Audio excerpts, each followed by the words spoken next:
Hi guys! Papunta pala kami ngayon sa Ginting Island. Nakikita niyo yung temple na yan guys. Isa siya sa dinadayo dito sa Ginting Island. Bago pala kami makarating dito sa Ginting Island, 2 hours yung biyahe namin. From Kuala Lumpur to Ginting Island. As you can see guys, ang ganda talaga ng tanawin. Makikita mo talagang matataas na bundok. Sumakay na lang pala kami ng cable car para mas madali. Pero pwede rin naman sumakay ng bus. O yun nga guys, na-excited ako na ewan kasi natatakot talaga ako kasi na iniisip ko baka mamaya mahulog kami or maputol yung cable car.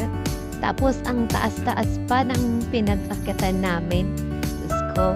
Pero na-excited rin ako kasi nga bagong experience nga at saka memories din yung.